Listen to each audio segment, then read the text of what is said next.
قرآن مجید کا 25واں پارہ سورہ حامیم سجدہ ابھی جاری ہے۔ اسی سورہ مبارکہ کی آیت نمبر 51 میں اللہ تبارک و تعالیٰ نے فرمایا کہ جب ہم انسان پر کوئی انعام کرتے ہیں تو وہ منہ پھیر لیتا ہے اور پہلو بچا کر ہم سے دور ہو جاتا ہے، اور جب اس پر کوئی مصیبت آتی ہے تو لمبی چوڑی دعائیں کرنے لگ جاتا ہے۔ یعنی اللہ کی ذات سے وہ خود غرضی اور ذاتی منفعت پر مبنی تعلقات قائم کرتا ہے، مگر اس کے احکام کو فراموش کر دیتا ہے۔ ہمارے ہاں تو یہ رواج بن گیا کہ وہ میٹرک کے طالب علم پیپر شروع ہوتے ہیں تو نمازی ہو جاتے ہیں۔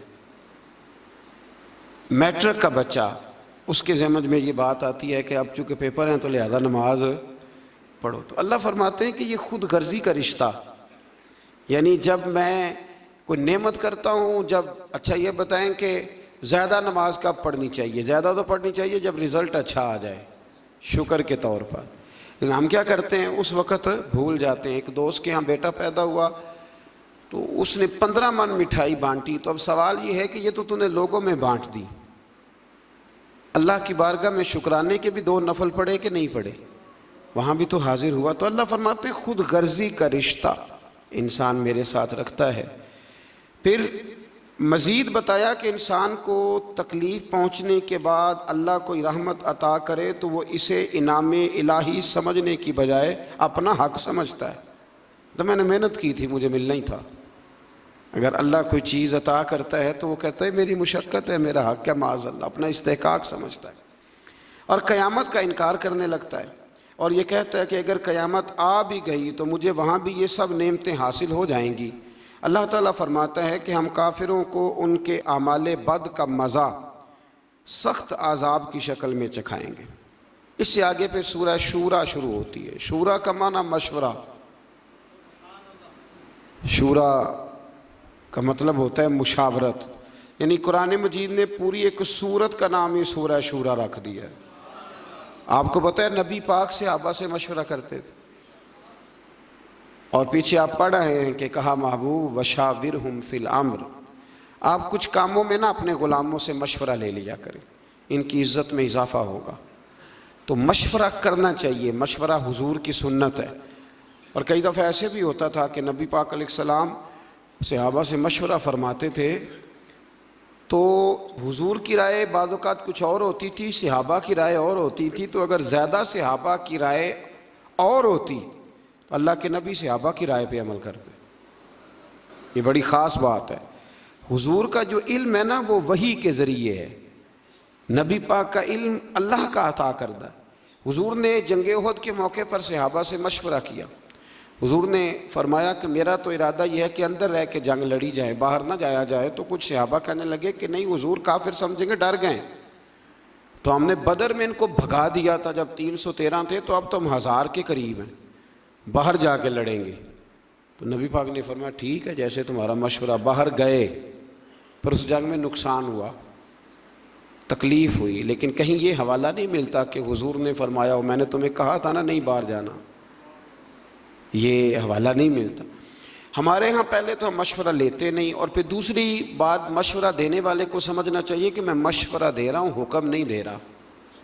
مشورہ قبول بھی کیا جا سکتا ہے، رد بھی کیا جا سکتا ہے۔ میں پیچھے آپ کو 22ویں پارے میں بتا آیا ہوں کہ حضرت ابو بکر، عمر، عثمان و علی، طلحہ اور زبیر کے بھی خندق میں مشورے تھے، پر نبی پاک نے بات حضرت سلمان فارسی کی پسند فرمائی تھی۔ تو مشورہ دیں، حکم مشورہ دیا کریں، حکم نہ دیں۔ ٹھیک ہے، مشورہ قبول بھی کیا جا سکتا ہے اور اس کو رد بھی کیا جا سکتا ہے۔ اسی سورہ مبارکہ کی آیت نمبر 8 میں بتایا کہ اگر سب لوگوں کو جبری اطاعت اللہ کی مشیت ہوتی تو سب لوگوں کو ایک دین پر کاربند فرما دیتا، لیکن جزا و سزا کا مدار اختیاری اطاعت پر ہے، اور جو اپنے اختیار سے اطاعت کریں گے وہی رحمت کے حقدار ہوں گے۔ فرمایا میں چاہتا تو تمہیں مجبوراً کلمے پڑھا دیتا، مجبور کر دیتا نماز پڑھنے پر، میں نے تمہیں عقل اور شعور دیا ہے، مرضی سے اطاعت کرو گے تو میں تمہارے اوپر رحمتوں کا نزول فرماؤں گا۔ اور ایک بات سمجھ لیں آپ، یہ بات سمجھ لیں آپ کہ مزہ بھی اسی کا ہے کہ انسان اپنی مرضی سے نیکی کرے۔ کہ لوگ کہتے ہیں نا جی مجھے مطلب کوئی گردن سے پکڑ کے نیکی کرائے، تو وہ نیکی تو نہ ہوئی، وہ تو آپ اونٹ کی ناک میں بھی نکیل ڈال دے تو وہ بھی پیچھے چلنے لگ جاتا ہے، پھر انسان کا اور جانور کا فرق کیا رہا؟ اسی طرح کچھ صاحب کہتے ہیں جی حضرت صاحب کی نظر ہو جائے تو سارے کام، بھئی حضرت صاحب نے رستہ بتانا ہے، اللہ کے رسول سے بڑی کسی کی نظر نہیں تھی، پر حضور بھی رستہ ہی بتاتے تھے۔ حضور نے یوں نظر ڈال کے کوئی اثر کر کے لوگوں کو کلمہ نہیں پڑھایا، حالانکہ میرے محبوب کی نظر کی تو کیا ہی بات ہے۔ ہم لوگ نظر عنایت کا معنی بھی غلط کرتے ہیں۔ نظر عنایت کا یہی معنی ہے کہ جو تجھے کچھ دے رہا ہے نا، وہ تجھے تبلیغ بھی اس طرح کی کرے کہ تیرے دل میں اتار دے، اور پھر تیرے لیے دعا بھی کرے، یا اللہ جو میں نے کہا ہے نا اس پر فضل فرما، اسی کو نظر عنایت۔ اب اگر نظر عنایت کا اب یہ ترجمہ کریں کہ مجھے رسیاں ڈال دی جائیں اور نظر اس طرح کی ہو کہ مجھے کھینچ کے مسجد میں پیر صاحب پہنچائیں، تو یہ معنی غلط ہے۔ اللہ فرماتے ہیں میں جبراً اطاعت نہیں کراتا، میں اختیار دیتا ہوں۔ کہتے ہیں نظر کرم کرے میں نمازی بن جاؤں۔ وہ خدا کے بندو، نمازی بننے کے لیے آپ کے پاس دیکھیں نا، آپ ایم اے کر لیں، پی ایچ ڈی کر لیں، ایم فل کر لیں، ایم بی بی ایس کر لیں، پر قیامت کے دن جو نماز کا سوال ہوگا اس کا تو پہلے سے پتہ ہے کہ نہیں؟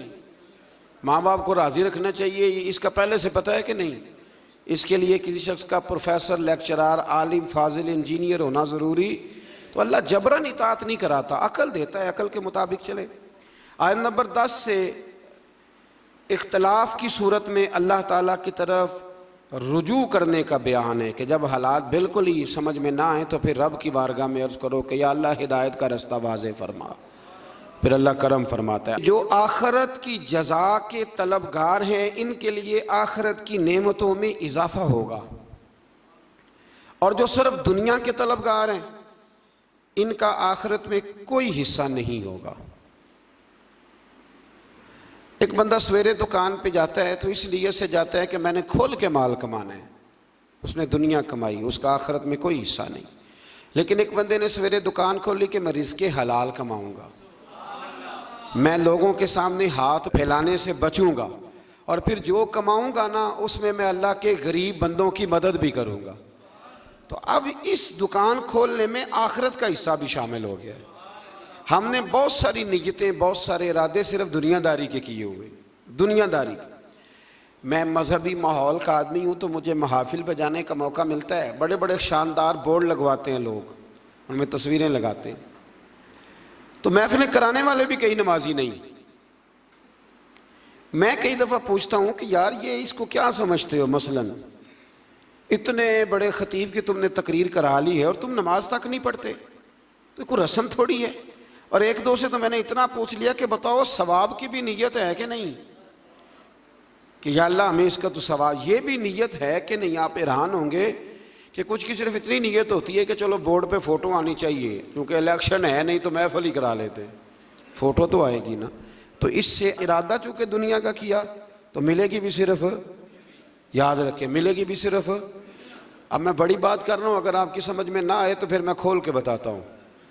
آپ بہت بڑے درویش کی بارگاہ میں چلے جائیں، ارادہ یہ ہو کہ یہ دعا کرے گا تو میری دکان زیادہ چلے گی، تو دکان ہی چلے گی، دل کوئی نہیں چلے گا، چلے گی دکان۔ تو آپ جتنے مرضی بڑے مولوی کو بلا لیں لیکن آپ کا ارادہ ہی کچھ اور نہیں ہے تو پھر آپ کو ملے گا کیسے؟ بڑی دفعہ پہلے میں کہہ چکا ہوں، پھر دہراتا ہوں کہ خیرات لینی ہو تو پیالہ تو سیدھا ہونا چاہیے نا، تو پیالہ ہی سیدھا نہ کرے۔ تو دنیا میں جو بھی آپ کام کریں، جو بھی، اس میں صرف دنیا کی نیت نہ کریں، کچھ نہ کچھ ارادہ آخرت کا بھی کچھ نہ کچھ ارادہ کر لیں، مہربانی کریں۔ میں کبھی کبھی پیار کرتا ہوں، مجھے محبت ہے نعت خوانوں سے، مجھے محبت ہے واعظین سے، مجھے محبت ہے قاریوں سے، پر ایک دو نعت خواں، آپ سمجھ ہی گئے ہوں گے میں کن نعت خوانوں کی بات کر رہا ہوں۔ ایک دو نعت خواں سے میں نے کہا ایک دو محفل میں میں کہ کوئی ایک دو محفل مفت بھی پڑھو، مرنا بھی جے، کوئی کام آخرت کے لیے بھی کر لو، دنیا سے بھی جانا ہے، مطلب ہر محفل جو ہے وہ تم نے اس کا ریٹ رکھا ہوا ہے، ایک دو فری بھی کر لو، چلو دنیا سے بھی جانا ہے۔ اور یہ کتنا ظلم ہے کہ بندہ دین کا نام بھی لے تو دنیا اکٹھی کرنے کے لیے، دین کا نام لے تو دنیا جمع کرنے کے، اس سے باہر آئیں۔ میں کہا کرتا ہوں کہ اور بڑے تماشے ہیں پیسے جمع کرنے کے اور بندے جمع کرنے کے، دین کا نام لے کے تو نہ یہ کام کرو، وہ تو اللہ نے وعدہ کیا ہے ویسے ہی اپنے فضل سے عطا فرما دیتا ہے۔ تو پھر آیت نمبر 23 میں فرمایا کہ محبوب آپ کہہ دیں قُلْ لَا أَسْأَلُكُمْ عَلَيْهِ أَجْرًا۔ یہ ذرا تھوڑی زیادہ توجہ سے سنیں۔ نبی پاک صلی اللہ علیہ وسلم کے نا بہت زیادہ اخراجات تھے، گھر میں 11 ازواج ہیں، حضور صلی اللہ تعالیٰ علیہ وسلم 9 تو ایک وقت میں رہتی تھی، اور صاحبزادیاں ہیں، خرچے ہیں، مہمان بڑے آتے ہیں۔ یہ آستانوں پہ علماء اور مشائخ کے پاس کبھی صرف آپ چائے پانی کا خرچہ ہی شمار کر لینا کتنا ہوتا ہے، اور آپ جس کو نہیں پلائیں گے وہ کہے گا کہ اخلاق ہی کوئی نہیں۔ بھئی اخلاق کے ساتھ جیب کی بھی تو ضرورت ہوتی ہے نا۔ تو صحابہ نے نا پلٹ کر دیکھا کہ نبی پاک علیہ السلام کے اخراجات زیادہ ہیں اور آمدن کوئی نہیں۔ حضور اعلان نبوت سے پہلے تجارت فرماتے تھے، اور یہ جو دین کا کام ہوتا ہے نا، یہ دین کا کام کرتے ہوئے اگر آپ کسی کو کہیں نا ساتھ کچھ اور بھی کر تو ممکن نہیں رہتا۔ اس لیے نبی پاک صلی اللہ تعالیٰ علیہ وسلم سے ہی یہ سلسلہ رہا کہ سرور کائنات علیہ الصلاۃ والسلام نے پھر کاروبار چھوڑ دیا اور حضور صرف دین کی بات کرتے۔ صحابہ نے جب یہ ملاحظہ کیا تو اب انہوں نے نا ایک دن بیٹھ کے مشورہ کیا، یار عجیب بات نہیں، جو جاتا ہے حضور کے دروازے سے خالی نہیں آتا، لیکن بظاہر آمدن کوئی نہیں۔ ایک پروگرام بنایا کہ تھوڑے تھوڑے پیسے نا ہر مہینے جمع کریں گے، ہر مہینے، اور حضور کی بارگاہ میں نذرانہ پیش کریں گے۔ سب نے پیسے جمع کیے اور ڈیوٹی لگائی حضرت عباس کی، جو نبی پاک کے چچا ہے، کہ یہ حضور کی بارگاہ میں عرض کریں کہ یا رسول اللہ یہ ہم کچھ دے تو نہیں سکتے جو آپ نے تبلیغ کی ہے، پر چلو یہ تھوڑا سا نذرانہ ہے۔ حضرت عباس لے کے گئے، حضور کی بارگاہ میں پیش کیا۔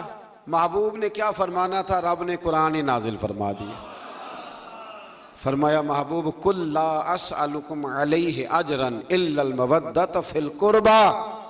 ان سے فرما دو کہ طائف میں پتھر کھانے سے لے کر احد میں دانت شہید کرانے تک میں نے تمہارے لیے بڑی محنت کی ہے، پر میں تم سے کوئی اجر نہیں مانگتا۔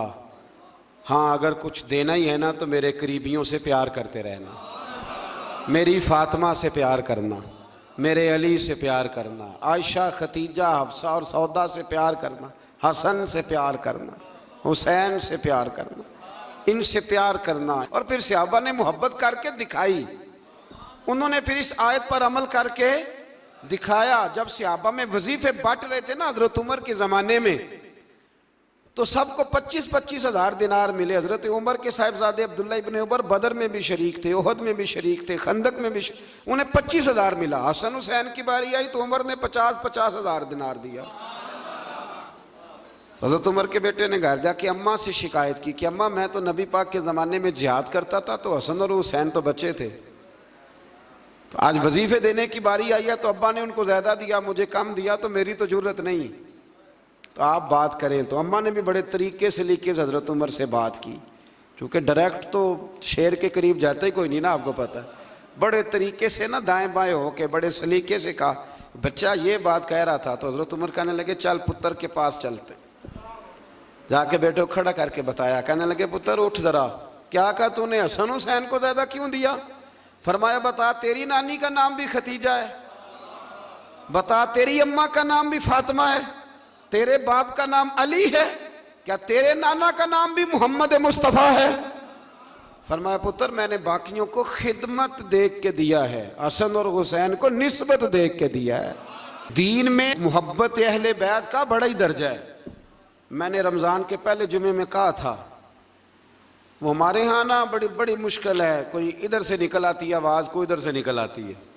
میں نے پہلے جمعے کہا تھا تو مجھے کچھ لوگوں نے کہا کہ جناب آپ نے فکرے جانچ تول کے کہے ہیں۔ میں نے کہا کہ میری کوشش ہوتی ہے، میں تو روٹین میں بھی بات سوچ سمجھ کے کرتا ہوں، روٹین میں بھی، تو پھر بیان کرتے وقت کیسے یہ ہو سکتا ہے؟ میں نے کہا میں آج بھی کہتا ہوں کہ 5 نمازیں پابندی سے پڑھے، اور جب سے بالغ ہوا ہے تب سے پڑھے، ہر سال حج کرے، ہر سال رمضان کے روزے رکھے، صبح سے شام تک خیرات کرے، اور اگر مصطفیٰ کریم کے اہل بیت سے پیار نہیں نہ کرے گا تو بے ایمان کا بے ایمان مرے گا. ہاں یہ پکی بات ہے, کوئی گنجائش نہیں, کوئی دو رائے نہیں. اس لیے کہ رسول اللہ کے گھر والوں کی محبت ایمان ہے. او بھائی میں آپ کو کیا بتاؤں, گھر والوں کی محبت یہ ایمان ہے. میں اپنے ایک بزرگوں کو نا, چلیں بات آتی ہے تو کر دیتا ہوں, تو میں عید دینے گیا. ہوتے ہیں نا ہمارے رسم ہوتی ہے استادوں کو مشائخ کو نذرانہ, ہم نے کیا عید دینی. ابھی میں گیا ایک گھر میں, تو میں اپنے بیٹے کو ساتھ لے گیا, بڑے کو. تو مجھے وہ کہنے لگے کہ بیٹے کو کیسے لائے ہو. میں کہ حضرت صاحب انہوں دسنا ہے بھی اتنے آمدیاں رہنا ہے. تو اپنی نسلوں کو بتاتے ہیں کہ ہمارا محسن کون ہے, تو ہم نسلوں کو بتاتے ہیں. تو یہ یاد رکھیں کہ یہ کیا بات ہوئی کہ آپ کہیں کہ جی ٹھیک ہے جی یہ بھی ٹھیک ہے تو وہ بھی ٹھیک ہے. نہیں, ٹھیک یہی ہے کہ جس کا رسول اللہ کی اولاد سے پیار ہے اس کا ایمان مضبوط ہے. یہی سبق حضرت ابوبکر صدیق نے پڑھایا ہے, یہی سیدنا فاروق اعظم کا درس ہے. ایسے ہی عثمان غنی اتنے بڑے مالدار ہو کے رسول اللہ کے اہل بیت کے گھر میں جھاڑو دیا کرتے تھے, حضور کے سین میں جھاڑو دیتے تھے عثمان غنی. یہ ہمیں صحابہ نے سکھایا ہے کہ رسول اللہ کی اہل بیت کا پیار. اور یہ جو نذرانہ ہے نا, نذرانہ, اس کو بھی لوگ بہت بڑا جرم سمجھتے ہیں, بڑا جرم. اور میں نے کل دیکھا جی آپ حضرت صاحب کو نذرانہ دے رہے تھے, تو صحابہ اگر نبی پاک کو نذرانہ دیں اور حضور قبول کر لیں تو کہتے ہیں کامل پیر وہ ہوتا ہے جو روٹی بھی نہ کھائے, کپڑے بھی نہ پہنے. سید ابو البرکات شاہ صاحب تھے لاہور میں, ان کے پاس گجرات کے یا کسی شہر کے کچھ لوگ گئے, کہنے لگے سب کوئی عالم دین دے جمعہ پڑھانا کے لیے. تو حضرت صاحب نے فرمایا کس طرح کا ہو. کہنے لگے اگر اچھا پڑھا لکھا ہو تو کیا ہی بات ہے, مسئلہ بھی بتائے تو کیا ہی بات ہے, اور اگر ممبر پہ بیٹھے سونا لگے تو پھر تو اور ہی کیا ہی بات ہے. تو حضرت صاحب اگر قرآن مجید بھی وہی سنائے نا تراویحوں میں تو پھر اس پہ بھی سونے کا سواگا ہے. فرمانے لگے چلو بندوبست کر لیتے ہیں, دو گے کیا, مانا خدمت کیا کرو گے. تو کہنے لگے جی خدمت تو ہم نہیں کر سکتے, غریب لوگ ہیں. تو حضرت صاحب فرمانے لگے پھر میں تمہیں ایک عالم کا پتہ بتاتا ہوں, سونا بھی بڑا ہے, قرآن بھی بڑا اسے آتا ہے, باتیں ساری, اور کھاتا پیتا بھی کچھ نہیں. کہا وہ کون. کہنے لگے جبریل امین کو لے جاؤ, روٹی تو نہ کھائے گا, بس وہ فرشتہ ہے کھاتا پیتا, اس کو لے جاؤ. عجیب فلسفہ ہے نا جی. اور خدا کے بندو صحیح بخاری کی حدیث ہے, صحیح بخاری. نبی پاک نے حضرت عمر کو کچھ دیا تو عرض کی حضور مجھے ضرورت نہیں. تو نبی پاک نے فرمایا جو بن مانگے مل جائے نا وہ اللہ کی طرف سے ہوتا ہے, اسے رکھ لے. تو جب آپ کسی عالم کو, کسی صوفی کو, کسی کو دیتے ہیں تو اس کو سمجھ لیں. میں کوئی ماحول نہیں بنا رہا اللہ کے فضل سے, میں کوئی ماحول, یہ باتیں کرتے ہوئے ڈر بھی بڑا لگتا ہے نا, لوگ جدھر مرضی بات کو لے جاتے ہیں. میں کوئی ماحول نہیں بنا رہا. اور اللہ کے فضل سے وہ جو میرے پیر بھائی ہیں نا, یہ جو ہوتے ہیں نا مرید اور شاگرد, ان کا درجہ اولاد کا ہوتا ہے. تو بچے سے تو بندہ حکمن بھی لے سکتا ہے نا, لیکن الحمدللہ تعالیٰ میرے پیر بھائی آپ کو ایسی کوئی بات نہیں کبھی بتائیں گے, اللہ کے فضل سے نہیں بتائیں گے. اس نے یہ مزاج نہیں دیا, اس نے یہ طبیعت نہیں دی, اس نے یہ رنگ نہیں دیا, یہ ذوق نہیں ہے ہمارا, ہمیں سکھایا نہیں گیا. تو ایسی کوئی بات نہیں, کوئی اس کو ماحول بنانا نہ سمجھے, اس کو کوئی بندہ ماحول بنانا نہ سمجھے. لیکن جو بات درست ہے وہ درست ہے. علماء کی, مشائخ کی, بزرگوں کی, جہاں جہاں آپ ہیں آپ وہاں ان کی خدمت کرنے کی کوشش کریں. اللہ کے بندے کو اللہ کا بندہ سمجھ کے جب خدمت کرتے ہو تو اللہ راضی ہوتا ہے, اللہ اس سے راضی ہوتا ہے. اللہ توفیق عطا فرمائے. اس سے آگے چلتے ہیں. آیت نمبر 27 میں بتایا, یہ سورہ شورا کی آیت نمبر 27 میں, اس میں جو مضمون ہے وہ بڑا شاندار ہے. غریب بندے ذرا توجہ سے سنیں گے آیت. غریب بندے سنیں اللہ کریم کیا فرماتے ہیں. آیت نمبر 27 میں فرمایا وَلَوْ بَسَطَ اللَّهُ الرِّزْقَ لِعِبَادِهِ لَبَغَوْا فِي الْأَرْضِ. فرمایا اگر اللہ کشادہ کر دیتا تمام بندوں کا رزق, سب کو زیادہ روزی دے دیتا تو زمین میں وہ سرکشی کرنے لگ جاتے. اللہ تعالیٰ فرماتا ہے کہ وہ اندازے کے مطابق دیتا ہے, جس کو جتنا چاہتا ہے عطا کر دیتا ہے. اگر اللہ, یاد رکھیں بہت سارے لوگ ہیں اگر ان کے پاس پیسہ آ جاتا وہ بغاوت کرتے. پیسہ ہمیشہ اچھا نہیں ہوتا, اس کو اللہ کا فضل بھی کہا گیا ہے. تو آپ اس بات پہ راضی رہیں, جتنے پیسے ہمارے لیے اچھے تھے اللہ نے اتنے ہمیں دے دیے, اور جو ہمارے لیے ٹھیک نہیں تھے وہ رب نے ہمیں نہیں دیے، یہ یاد رکھ لیں۔ پھر اللہ تبارک و تعالیٰ نے آیت نمبر 33 میں فرمایا کہ سمندروں میں رواں دواں پہاڑوں کی مانند جہازوں کو ہم نے بنایا ہے، انہیں دیکھو گے تو تم انہیں ہماری نشانیاں پاؤ گے، اور وہ اپنے رب پر ہی توکل کرتے ہیں اور کبیرہ گناہوں سے اور بے حیائی کے کاموں سے بچتے ہیں اور غصے کے وقت معاف کرتے ہیں۔ یہ اللہ فرما رہا ہے کہ اس کے بندوں کی شان یہ ہے کہ معافی کب دیتے ہیں؟ غصہ کرنے کے بعد معافی مانگنے کی بات نہیں ہو رہی، غصے کے وقت وہ معاف کرتے ہیں۔ اور فرمایا اللہ تعالیٰ کے حکم کو قبول کرتے ہیں اور نمازوں کو قائم کرتے ہیں۔ مزید بتایا کہ مسلمانوں کے معاملات باہمی مشاورت سے طے ہوتے ہیں، اور برائی کا بدلہ اس جیسی برائی سے، یعنی عدل کا تقاضا ہے، لیکن جس نے اپنے قصوروار کو معاف کر دیا، اگر برائی کا بدلہ کوئی برائی سے دے گا تو یہ بھی عدل کا تقاضا ہے، بدلہ لینے کی اجازت ہے۔ کسی نے آپ کو برا کہا تو آپ نے بھی برا کہہ دیا، اجازت ہے، لیکن فرمایا اگر معاف کرو گے تو پھر تمہارا اجر اللہ کے ذمے ہے۔ حضرت ابوبکر صدیق بیٹھے تھے تو ایک شخص آپ کو برا بھلا کہہ رہا تھا، آپ خاموشی سے بیٹھے رہے، اس نے بڑا ہی کہا تو ایک جملہ حضرت ابوبکر صدیق نے بھی کہہ دیا۔ جب حضرت ابوبکر صدیق بولے تو حضور اٹھ کے چل پڑے، حضرت صدیق اکبر پیچھے دوڑے، یا رسول اللہ جب تک وہ بول رہا تھا آپ بیٹھے رہے، جب میں نے بات کی تو آپ چل دیے۔ تو فرمایا ابوبکر جب تک وہ بول رہا تھا نا تو اللہ نے تیرے سرہانے فرشتہ کھڑا کیا ہوا تھا جو تیری طرف سے جواب دے رہا تھا، اور جب تو خود بولا ہے نا جواب میں، جب تو خود بولا ہے تو فرشتہ اٹھ کے چلا گیا تو میں بھی آ گیا ہوں، تو یہ بہتر نہیں کہ فرشتے ہی جواب دیں، تو ہمیں کیا ضرورت پڑی ہے؟ لیکن ہم اللہ خیر کرے، او ہو ماں بدولت کو بات کر دی، یعنی مجھے ہی کہہ دیا ہے وہ، یعنی کہ میں، یہ تو بات کی بات ہے نا، کوئی گاڑی کراس کر کے دیکھے تو صحیح، پھر اس کو سزا ملتی ہے، 2-3 دفعہ اس کے آگے بریک لگائی جاتی ہے، اس کو بتایا جاتا ہے کہ ہمیں بھی گاڑی چلانی آتی ہے، تو پھر کیا ہوتا ہے؟ اس سے معاشرہ ٹھیک ہو گیا ہے اینٹ کا جواب پتھر سے دینے سے؟ اس طرح نہیں، آپ معاف کریں، بڑا حوصلہ، دل دریا سمندروں ڈونگے کون دلاں دیاں جانے۔ کچھ باتیں نا دل پہ لکھی جاتی ہیں۔ پہلی دفعہ میں نے ٹرک کے پیچھے لکھا ہوا دیکھا تھا، تو لنگ جا ساڑی خیر ہے، یہ بہت بڑا فکر ہے، یہ ہنسنے والی بات ہی، بہت ساڑی، کیا مطلب؟ ٹرک والا آہستہ چلتا ہے تو منزل پہ نہیں پہنچتا ہے کہ نہیں؟ ایسے بھی ہیں جو کراچی سے چلتے ہیں اور پنڈی آتے ہیں، پہنچتے ہیں کہ نہیں پہنچتے؟ لیکن تو لنگ جا ساڑی خیر ہے، تو جانا تو ہم دیکھ لیں گے۔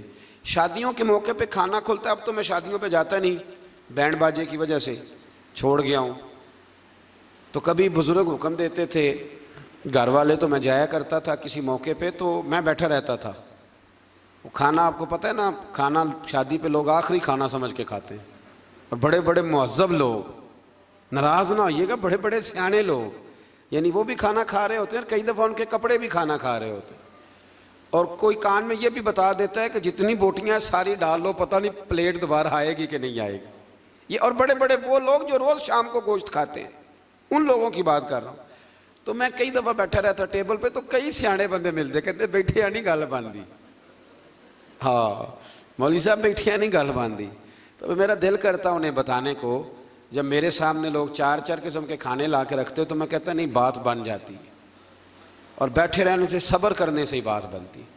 وہ جو کوشش ہے وہ اور چیز ہے، اور یہ کوشش نہیں، یہ معاملہ، اور آپ تھوڑا سا انتظار کریں۔ میرے ابا جی ایک بات کہا کرتے تھے، کہتے تھے بیٹے جب میں کسی کی بیٹی کی شادی میں جاتا ہوں تو میری کوشش ہوتی ہے میں کھانا نہ کھاؤں، دیکھ لوں لوگ روٹی کھا لینا تو پھر، اور بڑی بات مجھے نقش رہ جاتی ہے اپنے بزرگوں کی، وہ فرمایا کرتے تھے کہ بیٹی کی شادی میں ایک پلیٹ کم پڑ جائے نا تو بچی جب تک زندہ رہتی ہے اسے تانے ملتے ہیں، لوگ معافی نہیں نہ دیتے۔ تو فرمایا کرتے تھے کہ کوشش کرو کسی کی بیٹی کی شادی میں جاؤ تو کھانا نہ، کوشش کرو اینڈ پہ کھاؤ، بارات والے چلے جائیں، فارغ ہو جائیں، پھر کھانا کھاؤ، مطلب روٹی تو بندہ روز ہی کھاتا ہے، پر عزت تو روز نہیں نہ ملتی۔ یہ سیانے لوگوں کی باتیں تھیں، کوشش کیجئے گا اس پہ عمل ہو جائے، کوشش کیجئے گا اس پر عمل ہو جائے۔ وہ نا ساری زندگی کی باپ کی کمائی بیٹی کی بارات پہ لگی ہوئی ہوتی ہے، ساری زندگی کی، اور اگر کبھی بیٹی کی ماں کو اور باپ کو دیکھو تو وہ پنڈال میں پاگلوں کی طرح پھر رہے ہوتے ہیں، یا اللہ روٹی نہ کم پڑ جائے، روٹی، اور بڑی مصیبت بنی ہوتی ہے۔ وہ پل صراط کا ٹائم ہوتا ہے، اگر میں کہہ دوں تو غلط نہ ہوگا، وہ پل صراط کا ٹائم ہوگا۔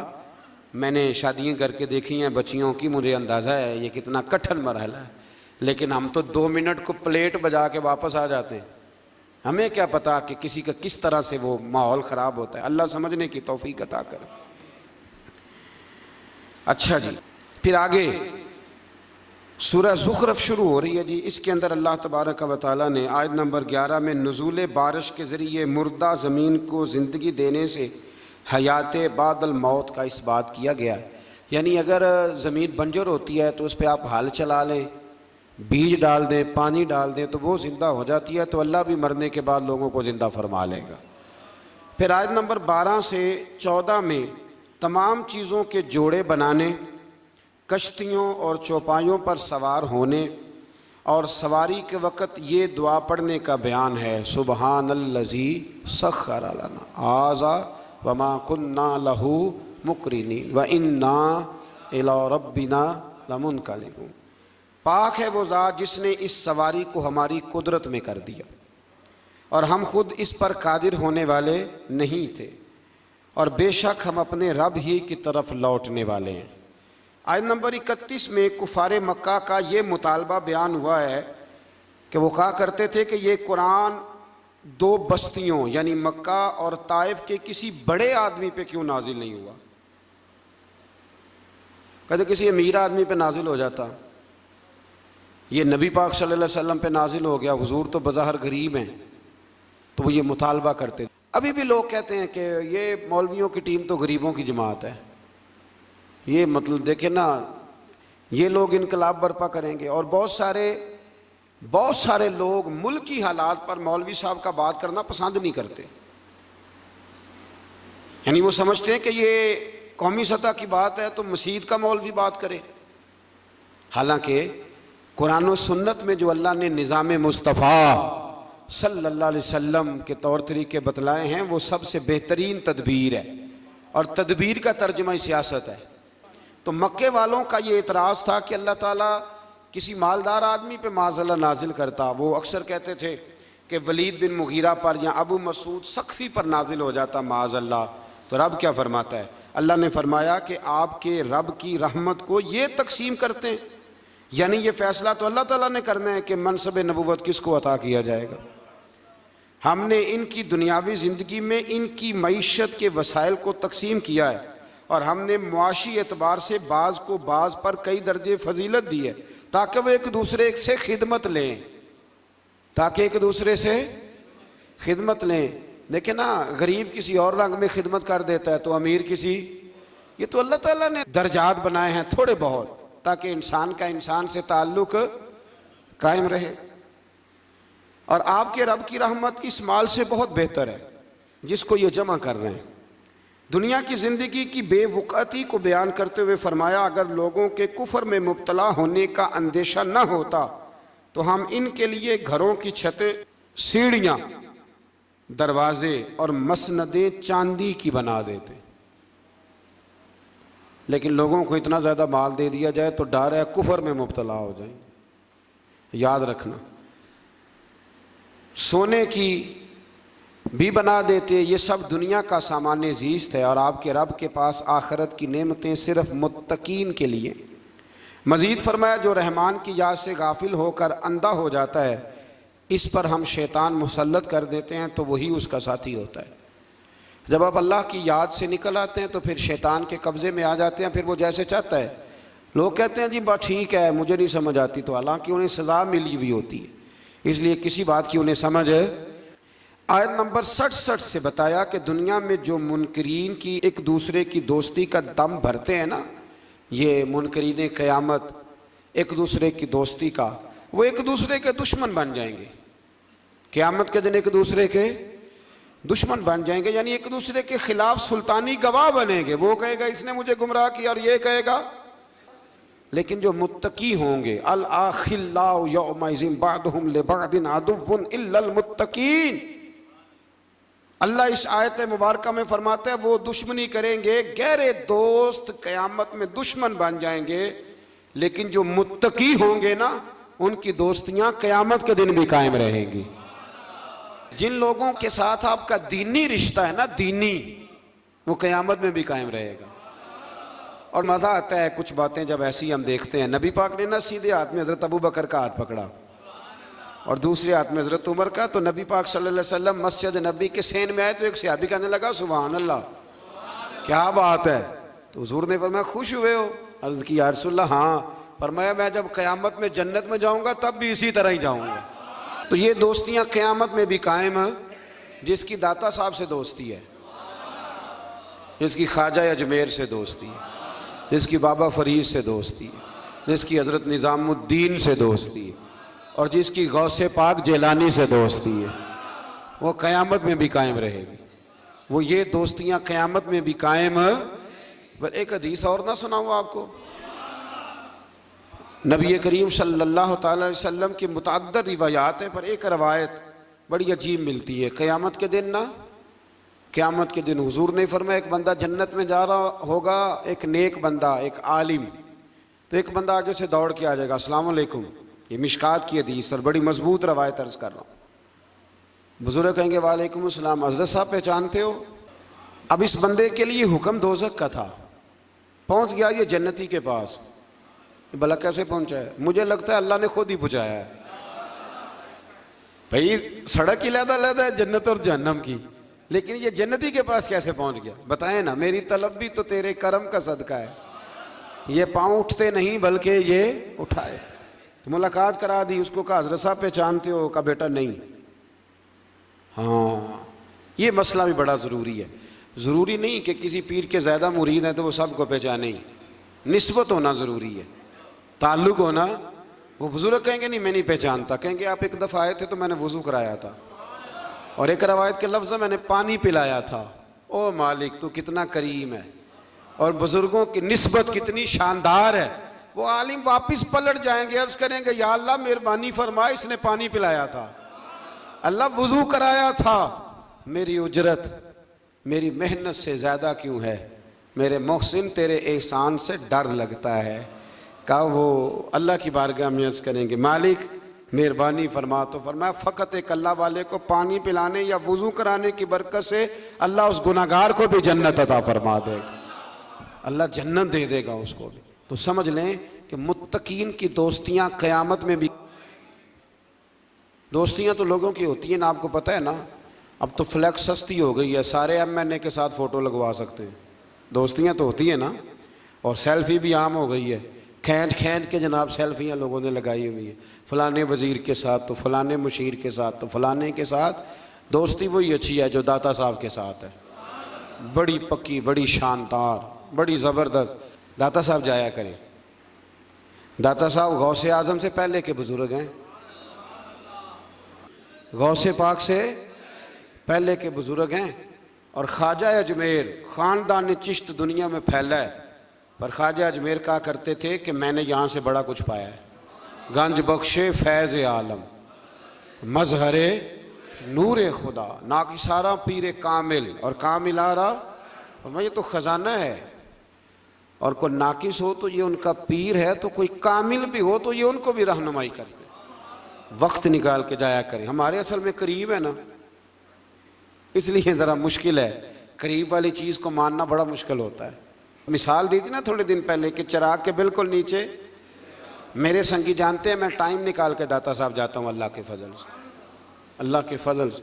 کئی دفعہ داتا صاحب جاتا ہوں تو پہچاننے والے مل جاتے ہیں، کہتے ہیں کوئی پروگرام سی؟ میں نے کہا ہاں داتا صاحب حاضری کا پروگرام تھا۔ ضروری ہے کہ پروگرام پہ ہی آئے آپ، تو اس لیے جایا کریں، لیکن ادب کے ساتھ جائیں۔ وہ قبر کو چومنا یا جو ہے وہ معاذ اللہ تعالیٰ زیادہ جھکنا یا کوئی ایسی حرکت نہیں۔ چار ہاتھ دور کھڑے رہیں، قرآن پاک پڑھیں، ان کی روح کو اصال ثواب کریں، اور وسیلے سے دعا مانگیں، وہ بھی اللہ سے مانگیں وسیلے۔ سمجھ آ رہی ہے؟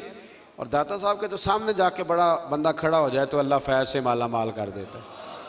کچھ جگہیں جو ہوتی ہیں وہ ڈیپو ہوتی ہیں اللہ کے فضل کا، تو وہاں تو آپ سامنے جا کے کھڑے ہو جائیں تو تجلی پڑنی شروع ہو جائے گی۔ اور اتنا فیضان کم جگہوں پہ ہے جتنا داتا صاحب کے مزار پہ، کم جگہوں پہ۔ بڑے درباروں پہ آپ جائیں گے نا تو رات کو کہیں گے بند ہو گیا ہے۔ داتا صاحب کا مزار بھی کبھی بند ہوا ہے، اس کا مطلب ہے سچی مچی داتا ہے۔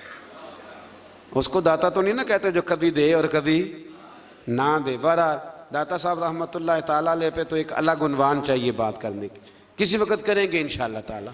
میرے بہت سارے لیکچر اس موضوع پہ ہیں، حضرت داتا صاحب کی تعلیمات پر کئی ہیں، انشاءاللہ کسی وقت ان کے احوال بھی تفصیل سے بات کریں گے۔ اچھا جی، اس سے آگے پھر سورہ دخان شروع ہوتی ہے۔ اس کی پہلی آیات میں تو کچھ وہی مضامین ہیں جو پیچھے بیان ہو چکے، اور بالکل شروع میں نا اللہ نے اس خاص رات کا ذکر فرمایا ہے جسے بعض مفسرین نے شب برات کہا ہے، اور بعض نے کہا نہیں، اس سے مراد لیلۃ القدر ہے۔ اس کی آیت نمبر 25 سے بنی اسرائیل کی نجات اور فرعونیوں کے غرق کیے جانے کے پس منظر میں فرمایا وہ کتنے ہی باغات، چشمے، لہلہاتے کھیتوں، عمدہ محلہ اور وہ نعمتیں جن میں وہ مصروف عیش تھے اپنے پیچھے چھوڑ گئے۔ اسی طرح ہوا اور ہم نے سب چیزوں کا دوسروں کو وارث بنا دیا۔ بڑا کچھ چھوڑ گئے نا فرعونی، اور وارث کوئی، وہ ایک ہی دفعہ غرق ہو گئے سمندر میں، تو وارث کوئی، تو ہم جائیں گے تو وارث کوئی۔ لیکن یہ بات سمجھ میں نہیں آتی، دیر ہو جاتی ہے پھر سمجھ میں آتی ہے۔ سو ان کی بربادی پر نہ آسمان رویا، نہ زمین، اور نہ ہی انہیں مہلت دی گئی۔ ان میں ان سب لوگوں کو درس عبرت ہے جو دنیا کی ناپائیدار عیش و عشرت ہی کو اپنا مقصود حیات بنا لیتے ہیں۔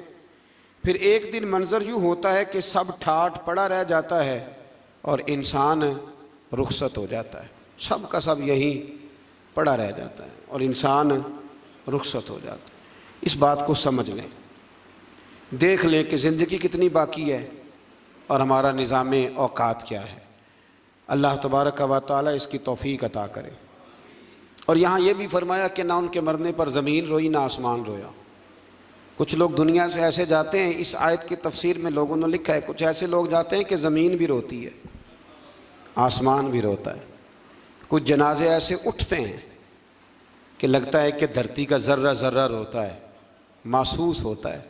ہاں، وہ بعض اوقات نہیں لوگوں کو سمجھ ہوتی، بے قدرہ کچھ قدر نہ جاتی، کیتی خوب تسلی ہو، دنیا دار پجاری زردے، کتیاں دے گل ٹلی ہو، بک بک روسن اکھیاں تکیو، ویکھ حویلی کلی ہو، تے کوچ نصیر اساں جدوں کیتی پہ جانی تھر تھلی ہو۔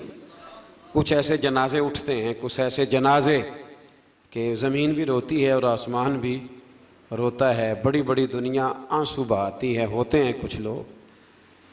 اللہ اکبر۔ آیت نمبر 38 میں فرمایا کہ ہم نے زمین و آسمان اور جو کچھ اس کے درمیان ہے اس کی تخلیق بطور کھیل نہیں ہوئی۔ اس کے بعد فرمایا کہ فیصلے کا دن ان سب کے لیے مقرر کیا ہوا ہے۔ اسی صورت کے آخر میں کفار و مشرکین کی غذا جہنم میں تھوہر بیان کی کہ تھوہر کا درخت جہنمیوں کی غذا ہوگا جو پگھلے ہوئے تانبے کی طرح پیٹوں میں جوش مارے گا، جیسے کھولتا ہوا پانی جوش مارتا ہے۔ انہیں گھسیٹتے ہوئے جہنم کے وسط میں لے جایا جائے گا، پھر ان کے سر پر کھولتا ہوا پانی ڈالا جائے گا اور یہ صورت عذاب ہوگی۔ اللہ تعالیٰ محفوظ فرمائے۔ اللہ اکبر۔ اس کے بعد متقین کے لیے جنت کی عالی شان نعمتوں کا ذکر ہے کہ وہ مقام امن میں ہوں گے۔ جنتوں اور چشموں میں وہ باریک اور دبیز ریشم کا لباس پہنے ہوئے آمنے سامنے اکرام کے ساتھ بیٹھے ہوئے ہوں گے۔ پھر آگے سورۃ الجاثیہ شروع ہوتی ہے۔ اس کی اندر فرمایا آیت نمبر 7 میں کہ ہر بہتان تراشنے والے بدکار کے لیے ہلاکت ہے۔ بہتان تراشنے والے بدکار کے لیے اللہ نے بہتان لگانے والے کو کیا کہا کہ اس کے کردار درست بہتان نہ لگائیں، جب تک بات پوری نہ پتہ چل جائے اس کو آگے بیان نہ کریں، یہ بہتان ہے۔ اور جو بہتان تراشنے والے بدکار کے لیے ہلاکت کا بیان ہے جو اللہ تعالیٰ کی آیات کو سننے کے بعد کفر پر ڈٹا رہتا ہے۔ کفار قریش یہ کہتے تھے کہ دنیا میں جو زیادہ خوشحال اور طاقتور ہوگا وہی آخرت میں بھی خوشحال اور طاقتور ہوگا۔ اللہ تعالیٰ نے آیت نمبر 21 میں اس کا رد فرمایا کہ اعلانیہ گناہگاروں اور مومنین اور صالحین کی زندگی اور موت برابر نہیں ہوں گی۔ نہ ان کی زندگی ایک جیسی ہوتی ہے تو نہ ان کی موت ایک جیسی ہوگی. جب زندگی اور موت ایک جیسی نہیں تو قبر حشر کیسے ایک جیسا ہوگا؟ پھر آیت نمبر 23 میں فرمایا کہ پس کیا آپ نے اس شخص کو دیکھا جس نے اپنی خواہشات کو ہی اپنا خدا بنا لیا؟ اس نے اپنی خواہشات کو ہی اپنا معبود بنا لیا. جو دل میں آتا ہے، نفس میں آتا ہے، اس کے پیچھے چل پڑتا ہے. خواہشات کو ہی اس نے خدا بنا لیا. اور اللہ نے اس کو علم کے باوجود گمراہ کر دیا، اور اس کے کان اور اس کے دل پر مہر لگا دی ہے، اس کی آنکھوں پہ پردہ ڈال دیا ہے. پس اللہ کے بعد اس کو کون ہے جو ہدایت دے سکتا ہے؟ تو کیا تم نصیحت قبول نہیں کرتے؟ یعنی ایک طرف اللہ اور اس کے رسول صلی اللہ علیہ وسلم کا حکم ہے، اور دوسری جانب بندے کے اپنے نفس کے مطالبات اور خواہشات. اور اللہ اور اس کے رسول کے حکم کو نظر انداز کر کے اگر اپنے نفس کی خواہشات کی پیروی کرے گا تو خواہ وہ کلمہ پڑھے لیکن عملاً اس نے اپنے نفس کو اپنا معبود بنا لیا ہے. اپنی خواہشات کا جائزہ لیں. جو خواہشات تو اللہ اور اس کے رسول صلی اللہ تعالیٰ علیہ وسلم کے حکم کے تابع ہو اس خواہش کو ضرور پورا کریں، اور جو اللہ اور اس کے رسول کے حکم کے مخالف ہو اس خواہش کو چھوڑ دیں. اور یہ ذہن بنا لے کہ اگر یہاں کچھ خواہشیں چھوڑ دیں گے تو اللہ قیامت میں بڑا کچھ عطا فرمائے گا. کچھ خواہشات سے نکل آئیں، اللہ سمجھنے کی توفیق دے. ایک مسئلہ کسی دوست نے پوچھا ہے، پہلے بھی میں نے ایک دو دفعہ ڈھکے چھپے لفظوں میں کچھ باتیں آپ کی خدمت میں عرض کی ہیں، پھر ایک دفعہ عرض کرتا ہوں. کسی نے پوچھا ہے کہ بہن کو زکوٰۃ لگ جاتی ہے؟ بہن کو زکوٰۃ لگ جاتی ہے، لیکن اگر وہ اپنے گھر میں رہتی ہو اور غریب ہو اس کو زکوٰۃ لگ جاتی ہے. زکوٰۃ بیٹی کو نہیں لگتی چاہے وہ اپنے گھر میں رہتی ہو، اس کا ویسے باپ پہ حق ہے. پوتی کو زکوٰۃ نہیں لگتی اس لیے کہ دادا اس کی نسل کا وارث ہے. بہن کو زکوٰۃ، لیکن ایک مسئلہ ہے، بہن کو یا بھائی کو یا کسی اور کو زکوٰۃ دیں تو بتانے کی ضرورت نہیں کہ یہ زکوٰۃ ہے. پتہ ہے نا، پھر کئی دفعہ بھابیاں اور نندیں ایک دوسرے سے مقابلہ کرتی ہیں تو نیچا دکھانے کی بھی کوشش کریں.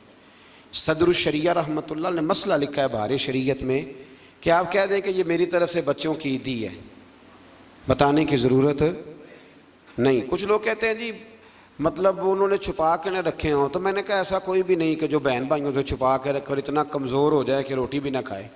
اتنا تو بیوقوف کوئی بھی نہیں. اور اگر اس نے چھپا کے رکھے ہیں تو وہ جانے اور رب جانے. آپ کی زکوٰۃ ہو گئی، ظاہری حال پر فتویٰ ہوتا ہے. لیکن چھوٹی بہن بیٹی کی طرح ہوتی ہے اور بڑی، تو جو بھائی اتنا قابل ہے وہ زکوٰۃ دے سکتا ہے تو مہربانی کرے نا، جس 1.25 کروڑ کی اس نے زکوٰۃ دینی ہے اس میں سے 10 لاکھ ویسے بہن کو دے دے تاکہ وہ بیچاری کوئی کاروبار کرا لے. جو مسئلہ ہے وہ میں نے عرض کر دیا ہے، جو مسئلہ ہے وہ میں نے بیان، لیکن بہن کو زکوٰۃ دینی ہے. یعنی وہ بہن جو تیری اور تیری ماں اکٹھی، جن کو ایک گھٹنے پہ تو ہوتا تھا دوسرے پہ بہن ہوتی تھی، اس کو اب زکوٰۃ دے گا تو. بھائی کو بھی لگ جاتی ہے پر تیرا ماں جایا نہیں، تیرے باپ کی اولاد نہیں. کیا بات کرتے ہو؟ سب میں نے جو مسئلہ تھا وہ میں نے بیان کر دیا. لگ جاتی ہے لیکن یہ ظلم نہیں کہ بھائی زکوٰۃ لے رہا ہے اور تو دے رہا ہے. یعنی وہ لے رہا ہے کہ اتنا کمزور ہے کہ لینے لگ گیا، اور تو اتنا مالدار ہے تبھی تو دے رہا ہے نا. تو اس لیے مہربانی کریں، کچھ رشتوں کا ویسے ہی لحاظ کریں، کچھ کا ویسے ہی پاس کریں. عید آئی ہے، تھوڑی تھوڑی توجہ کریں ابھی سے، کوئی حرج نہیں. میں نے شروع میں بھی کہا تھا رمضان شروع ہوتے ہی کہ ایک جوڑا نا اس دفعہ کم پہن لیں، اور جن بہن بھائی کپڑے کم لیتے ہیں نا مہربانی کریں ان کو دے آئیں. آپ کی مہربانی، ایک جوڑا کم لے لیں، کوئی فرق نہیں پڑتا. جوتے 3 نہ خریدیں، ایک خرید لیں، اور چلیں 5000 والا جوتا نہ لیں، اس دفعہ 1500 والا پہن لیں. لیکن تھوڑی تھوڑی نا اتنی بچت کریں. قطرے قطرے سے دریا بھر جاتا ہے. جتنا امیروں کے میک اپ پہ خرچ ہوتا ہے نا اس سے غریبوں کی پوری جھونپڑی بن جاتی ہے. صرف مہربانی کریں میک اپ چھوڑ دیں. ہمارے میک اپ پہ جتنا خرچ ہوتا ہے نا خالی میک اپ پہ، اس سے بڑا کچھ ویسے ان کا بن جاتا ہے. اللہ سمجھنے کی توفیق عطا فرمائے. آخر دعوانا